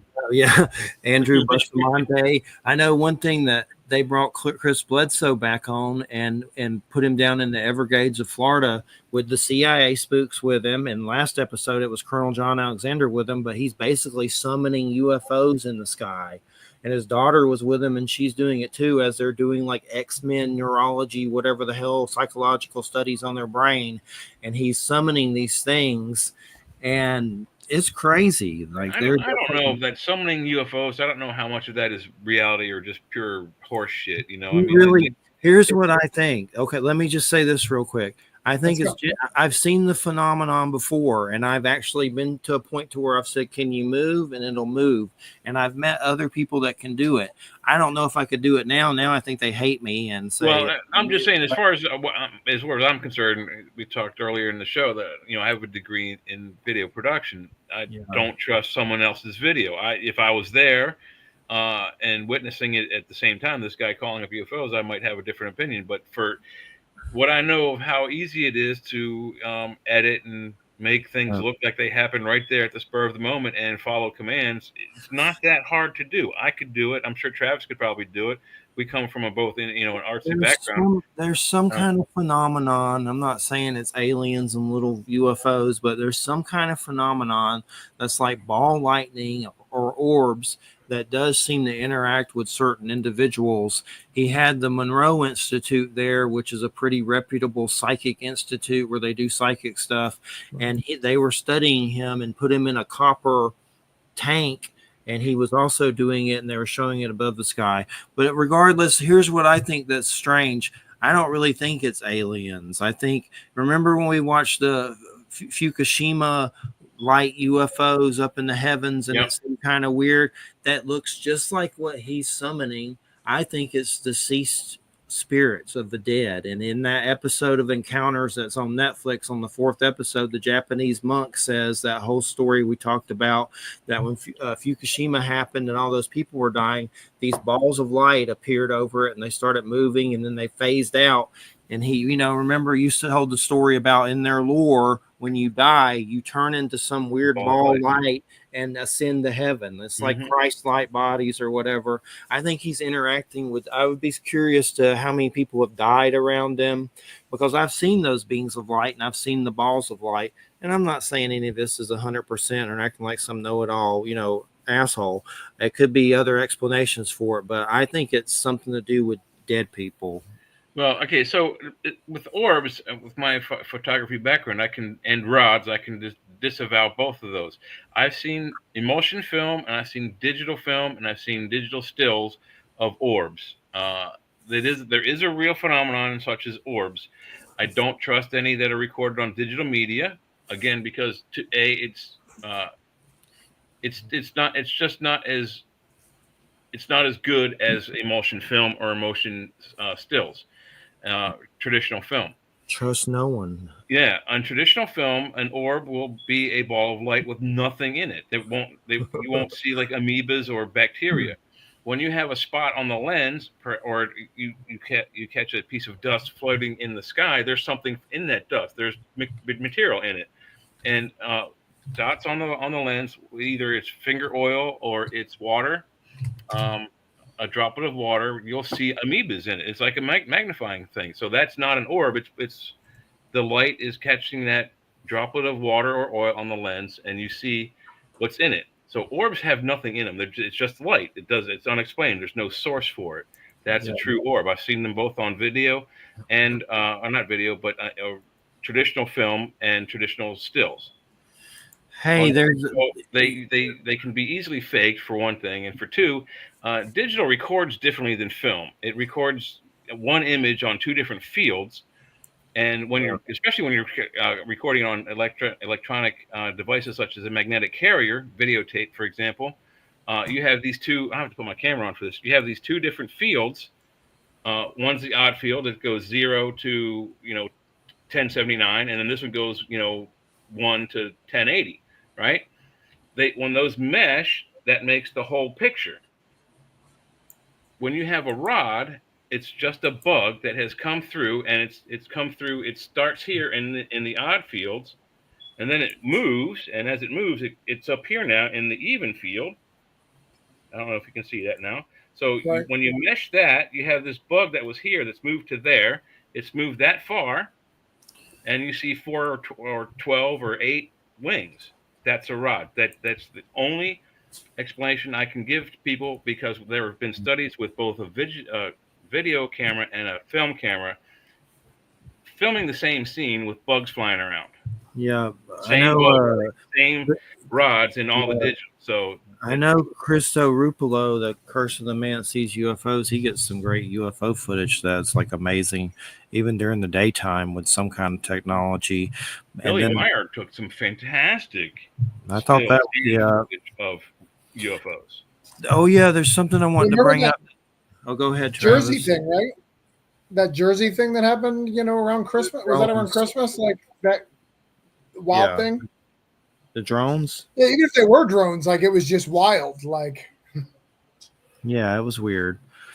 David Duchovny has a show called Secrets Declassified that I've been checking out. Oh, wow. It's freaking crazy. Like it seems like the government's like feeding him scripts for this shit or something. Like there's crazy stories on there about UFO stuff, Soviet poison labs, and just weird. Like you're like, damn, this is weird. Like the TV stuff with this, if you see George Knapp on that show that's on He's the guy that kind of exposed Skinwalker Ranch, and the government bought Skinwalker Ranch to study it and all that stuff. He has a alien something on Netflix, and all these shows lately, there's government spooks on them times a million telling stories. It's really reached a weird level, no matter which way you look at it. It's gotten a lot weirder for sure. Like every show now has like government spooks on it talking about UFOs. Yeah, they have some high level expert that's part of the panel or part of the team. I like have you guys watched the Unexplained, like the William Shatner one? Some of them, yeah, I like those. Yeah. What I like about his is like it'll go from like one area of the world and like connect it to the next area of the world, like and shows the stuff. That's what I particularly like about his stuff. But then we also have that crazy thing that happened this week with Paranormal. The Annabelle guy died. Oh yeah, I saw that. That was creepy for sure. And I saw an episode of some dudes. God, I forget who they were. It's on Amazon. It's kind of silly comedy, but paranormal. And these two guys, they have something on the internet that's famous. That's I forget the name of it. They were like making fun of Annabelle and acting crazy. Of course, they lived. But yeah, I saw that story. It wouldn't surprise me if something, people have died before from that doll. Supposedly, there's other stories that are creepy. Well, I believe like it's been proven, right? You can give anything energy, right? If you talk to a plant and say good things, it'll grow nice, and if you don't, it'll grow evil. I don't know if you've seen those studies. Not evil, but like it'll die. Like if you grab a plant, any plant in your life, and you start speaking kindness into it. Feed me, Seymour. No, not give it your blood, but speak your stuff. So I think those words have energy. So if you continue to go, this doll's evil, evil shit will happen around it. It's just we are energy. Like that's a fact. Like that, the energy doesn't go away. So we're whether you believe in afterlife or supernatural or not, like you have made the aura around that bad. So bad things will happen around it because you've continued to say it is. Whether or not it was to begin with, unknown. But you've made it that over time. Definitely. And but yeah, I've been keeping up with Grant's cryptid books. And what else did he do? Did he do Beowulf or something? He does Beowulf as well. That's that too. I've been keeping up with it. I'm a stoner, so I mix up stuff, but I've been keeping up with both of those. But yeah, terrorism or dyslexia, it's one or the other. So what's going on with you with Halloween time, October? I've been trying to get some wild stuff. I have that guy that did Pumpkin Guts, this big comic coming on, possibly Jacob E. It was on Kickstarter called Pumpkin Guts. Well, Jeffrey, who's really easy to get? Who's a really big name? Who? Cullen Bunn does interviews. He'll schedule them out for a long time, but you could ask Cullen Bunn, who's done 1,000,001 comics. Love the Six Gun. Six Gun, and he did the Pumpkinhead comic. If you want to do Halloween. You're gonna make me buy those. Stop it. But Cullen Bunn has done more comics than anybody. Like he's ridiculously like amount of stuff. So you could get some of him. So for me, my wife really likes Halloween. I don't do a lot for Halloween. I don't know why. I think it's because I'm the stuff I want to do is always expensive, and I got to take the kids out for trick or treat. We have Halloween Horror Nights here, which is amazing. I don't. I've always wanted to go to that. My Halloween costumes are expensive too. This might give you a hint as to why. Here, try that again. Is that a Star Trek blazer? The costumes are expensive. The props are expensive. Communicator. Yeah. The props are expensive. The costumes are expensive. But if you get some good ones, I have an official costumer. My buddy Joseph. He lives in Las Vegas. He makes the best Star Trek original series costumes you can get. He studied with Bill Theiss, who made the first season's costume, so he knows the exact construction sequence and method to put them together. So nice. He'll also tell you the pattern so you can try to figure it out yourself, but he's the expert. And is there anything coming up October that's coming out or that you're doing in October? So on the comic side? Yeah. Well, I think what Jeff's asking, Travis, is actually, would you want to be on one of our Halloween shows in October? Well, we don't have many openings right now, but we'll definitely get Travis back at some time. Those are So I'm going not to be sure. cupcakes. So I've got like 3 or 4 books that are coming about the same time. So we're doing another Holiday Spirits this year in December, called You're Gonna Like This, based off of hints. It's called Monsters, and a monster special, and it's Cool. basically the classic monsters, Oh Frankenstein, yeah. Dracula, and how they spend their Christmas holidays. I had this vision of Frankenstein in a like Christmas sweater with a coffee cup, looking outside of like hung peasants. Awesome. And it was Yeah, just, instead of making presents, he's making children or something out of it. yeah. Yeah, that's awesome. My October dates are scarce, but I'll check in with you December for that one for sure and help Yeah, you that promote sounds and get you cool. on here if you want. Sure.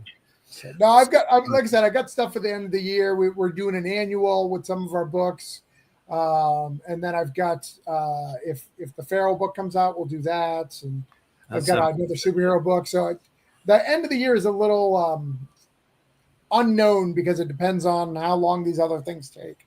I try not to have more than 3 not sent out at a time.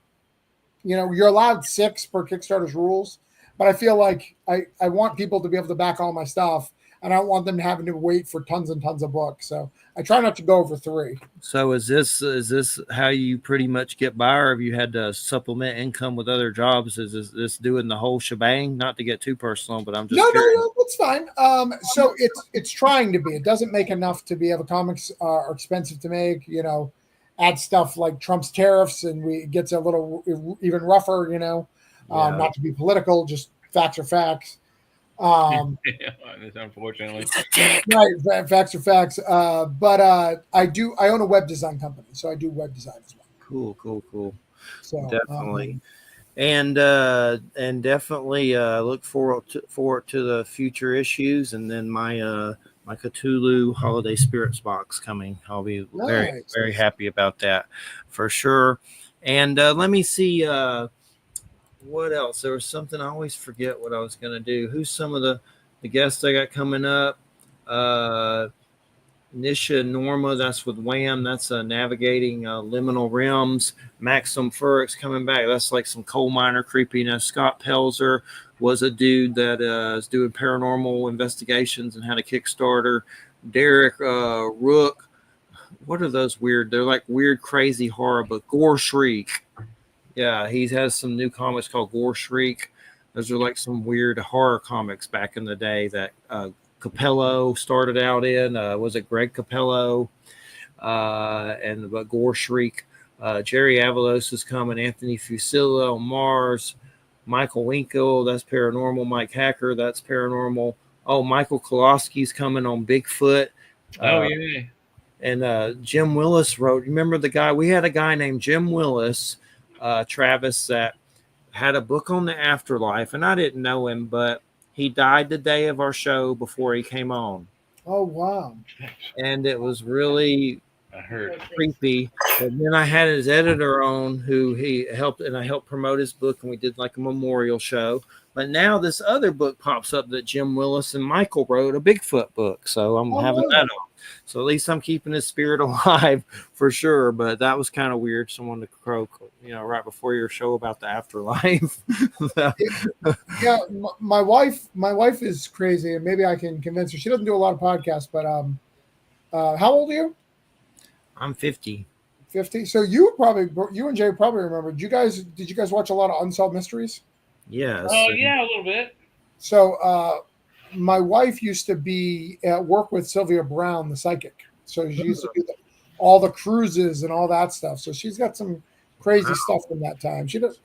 So it's wild. I've only met one psychic. I met his name is Mark Anthony, not the singer. He's a psychic lawyer. I did his website, but at the time I had no one who died, so I couldn't test his psychic abilities. Right? I didn't have anybody who mattered enough to me to be able to test him. But yeah, I've been looking into Uri Geller more, who's a famous psychic. I don't know that much about him, but he seems pretty legit. He has He has these weird alien oracle like cards on Amazon where he claims he's been talking to aliens since he was young, and I got them, but I haven't opened them yet. But I'll check them out for sure. Oh, you got him? Oh, cool. I looked him up, but he doesn't.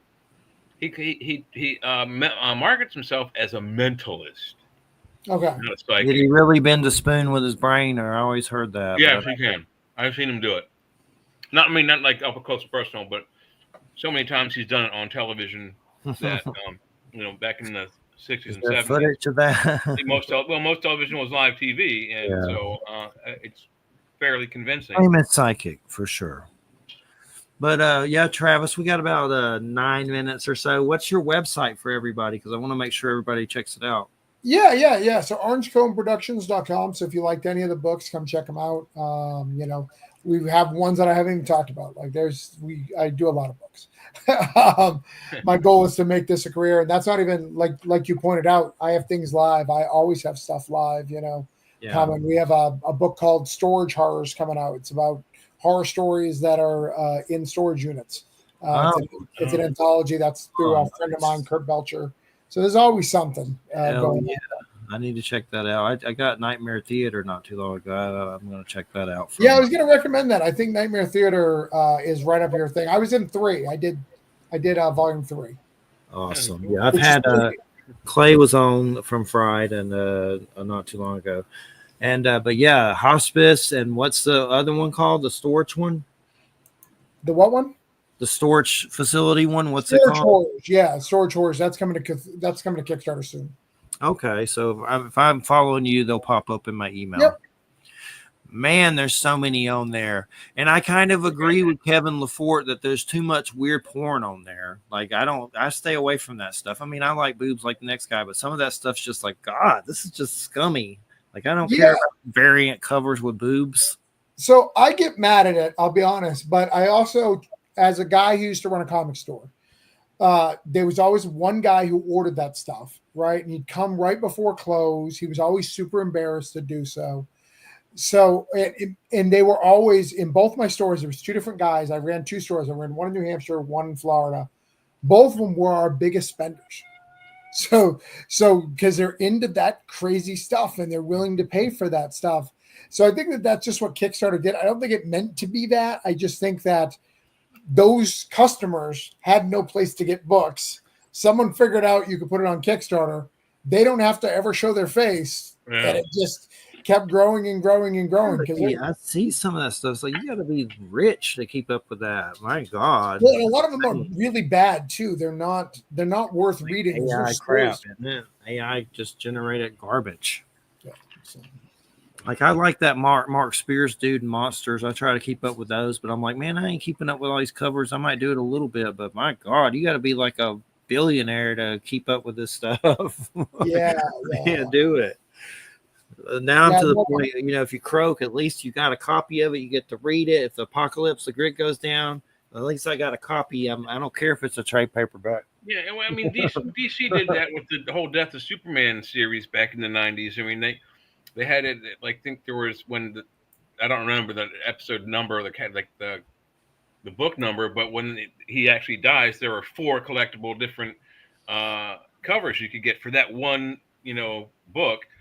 And, I got to the point where people were buying, 5 and 6 and 7 copies of each of the 4. It got so ridiculous. I mean, I was collecting back in the 90s, and I don't have all of what I have. I have 2 full, really long comic book boxes full of comics. But before that, it was 9 or 12. Oh, Jay, you very small, I know, compared to what other guys have, but. You lovable man, Jay. I wish it was that easy these days. Yeah. Now there's a 1 in 10, so every 10 cover has another one. 1 in 25, 1 in 100, 1 in 1,000. Now every store can get their own exclusive. So if you're a guy who collects these things, so it's the same damn book. It's like the same freaking book. It's just art. It's just a different art cover. Yeah, I didn't. It really ballooned in the 90s. I think it's gotten worse from what you're saying now. Yeah, it's gotten worse, but as a comic guy, obviously I probably paid more money for the art of the rarer covers, but it makes it more profitable for the book, right? If I can get, let's say, Jeff to pay $20 for an issue instead of $5, that's a heck of a lot more. You know, it still costs me the same to print one as the other, but it really helps someone who's creating. So I get it, but I also there's a line, right, where it's just ridiculous, right? And then being an indie guy, who's going to seek out some of those things unless I get a movie or something later on? Like you're kind of just throwing your money away. I'm not trying to be negative to my field, but you're kind of just unless something crazy happens, unless you really love that art, just buy the $5 one, man. Like unless you need that art. If you want to read the story, cover A's is what I do. Sometimes I might do something else, but it's rare. I know that Massive is coming back. A company, Devil's Due. They used to do like G.I. Joe with Image. Yeah. They're doing one called Disavowed now. That's on Kickstarter. I think it just ended, but that's coming to retail. It looks kind of G.I. Joe-ish, called Disavowed. I'm looking forward to that. But so many good things. And I always love to find a good historical Vlad the Impaler comic. Those are hard to come by, but they're out there. I don't mind a little fantasy in some of them, but I like Vlad the Impaler stuff. And there's some weird ones out there of comics that from Tops and things like that are really good. But yeah, we got about 5 minutes. It's been a great show, Travis, and thanks so much for coming on. And definitely let us know, and we'll help promote. And I've just been kind of learning about it all, and I don't really plan to do much, but I just like to learn about it. And I've been watching Kickstarter, and it's just a trip to kind of psychologically watch it all. I mean, honestly, it's super fun. You know, comics are such a great medium. You know, like I said earlier, you know, I wanted to be in film, but I don't know if I could ever do the film stuff, right? Like me as a person, I've got ADD and I want to create and put things into the world. I don't know if the film model would have worked for me, even if I made it, right? I make a script, may or may not be made, you know, may or may not be bought, you know, all this process where if I want to make a comic, I just, for good or for bad, I make a comic. It's out into the world. My art is out there and I can move on versus everything else. And nobody else gets to say what it is, right? I didn't sell my script to Jay, who now wants to add his Star Trek stuff into it. So now it's space opera. It was a horror comedy on my end, and then it became something else. But they liked one part of it, so they paid for it. You know. There's also I saw you got a Risk back there. I love that game. There's a G.I. Joe Risk coming on Kickstarter soon, with G.I. Joe versus Cobra. Yeah, no, I'm a big gamer, so I got a lot of games on this end, and then I got my shrine of my favorite character. Here, I can show you my shrine. Gambit? No. You would think it was Gambit, though my son is named Remy.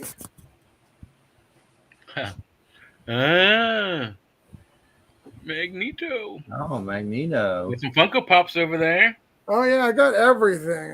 Magneto. Look at all those Magnetos. I think we got a villain here in hiding. We found. I don't view him as. To be honest, I've never viewed him as a villain. Because as a kid, misunderstood. He's not a villain. He's one of them tragic heroes. Yeah, as a kid, I used to get in fights all the time, and I would get suspended all the time. But it was because I was never really taught right from wrong. You know, I shared earlier, my parents were drug addicts, and I would fight like for injustices because I didn't quite understand it. I learned all my stuff from comic books. I didn't learn it from the real world. I didn't go to church. I didn't do any of that stuff as a kid. So I would get in fights and fight for these stuff, and I would be like. And I remember all the time the prince would be like, you're noble. What you're trying to do is noble, but you just can't do it that way. And that's why I relate with Magneto. Like, I get what you're trying to do. You probably shouldn't do it that way. But like your ideas are fine. It's just your execution needs some work. Absolutely. Definitely. That's cool though, Magneto. For sure. I want to play those old Marvel Legends games. There used to be they're kind of like Gauntlet, but with Marvel characters. They need to put those in other. You guys tried Marvel United? I've heard of it. Yeah. Good. He's playing Rivals. He said. Yeah, no, he's talking about the board, like miniature game, right? Yeah, it's a board game. Yeah, cooperative board game. Very good. Yeah, I've got it. I play a lot of Legendary. I used to play a lot of that. You know, and then I play the Frosthaven and Gloomhaven. If you've never played those are like Mhm. giant box games. How do you? I have that Gloomhaven. I never opened it, but it says you can play by yourself. That's gotta suck, doesn't it? Playing it by yourself. I've never played by myself. I play it during Monday holidays. So if there's a Monday holiday, I gather my 4 friends and we play because it takes about 4 hours to play. The dude that did one of the XCOM original developers is doing a Frosthaven video game. He's working on it. Did Phoenix Point not too long ago. There is a Frosthaven video game right now. He's doing it. Yeah, he's making one. I think the demo of it might be out, but I don't think it's out. Yeah, Gloomhaven's already a thing, so you can already get that on Steam. But Frosthaven's coming. Yeah, it's by one of the XCOM former dudes. I've been playing Oregon Trail a lot, the new one, which I've always loved those games, but the new one's not bad. It was nice. There's an Oregon Trail, Organ Trail. Look that one up. It's a zombie Oregon Trail. Okay. It's called Oregon, Organ Trail. It's on Steam, and it's not on Xbox for some dumb reason, but it's on Switch and PlayStation. But that is a crazy one. It's kind of it's just Organ Trail. Yeah, Oregon Trail.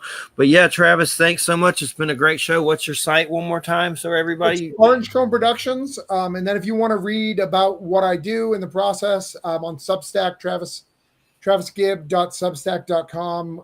That's where I post, updates, and I talk about the medium. I talk about drama. I talk about all the fun stuff on that. People love my Substack. And everybody go get some comics at his site. And the grid goes down. See, we're going to have I have like 13 boxes. I'm like, dude, I got to start getting omnibuses and put this shit. It's taking up the whole house. But get those comic books because the grid goes down. You'll be glad you did. Trust me. But everybody have a good weekend. I might watch Murderbot lately on Apple. It's got a Skarsgård in it. So the dude that was in Northman. But thanks, everybody, listening to United Public Radio 107.7 FM New Orleans. Everybody have a good weekend. Good night. Thanks, Travis. No problem. Thank you.